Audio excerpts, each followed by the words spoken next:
आहे? आता मी तुमची होणारी बायको आहे ना, आणि मी तुम्हाला इतकं काय काय सांगते तरी सुद्धा तुमचं माझ्याकडे जराही लक्ष नाहीये. धैर्य तुम्हाला आपलं तरी माझंच पडलंय.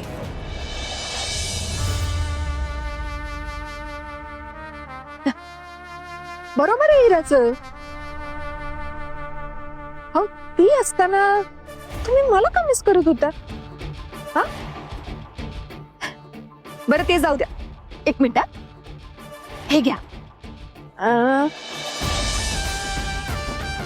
तोंड गोड करा आधी. आवाज तुमच्यासाठी आणि माझ्यासाठी लय आनंदाचा दिवस आहे. का? असं काय झालंय आज? अहो सांगते, आधी मिठाई तर खाऊन घ्या. एवढी कसली घाई आहे? सांगते. इरा घे, तू पण घे. अगं घे ग, जरा गोड खा. हा घे. दामिनी मॅडम, मामा, अहो धरा, तुम्ही पण घ्या. आता तरी सांगशील नेमका कसला आनंद झालाय तुला? सांगते सांगते सांगते. आज सकाळी तुमच्या आणि इराच्या साखरपुड्याची बातमी मिळाली. त्याच्यानंतर अजून एक आनंदाची बातमी मिळाली, आणि ती बातमी ऐकून माझ्या आनंदाला उमराच राहिला नाही बघा.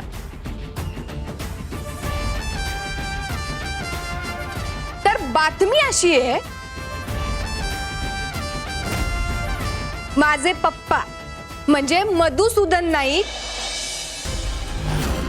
यांना कोल्हापूर रत्न पुरस्कार मिळणार आहे.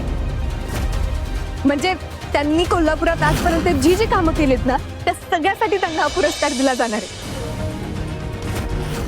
आणि त्या पुरस्कार सोहळ्यात त्यांची एव्ही पण दाखवणार, ज्यामध्ये त्यांनी आजपर्यंत जी जी कामं केली आहेत ती सगळी आपल्याला बघायला मिळतील.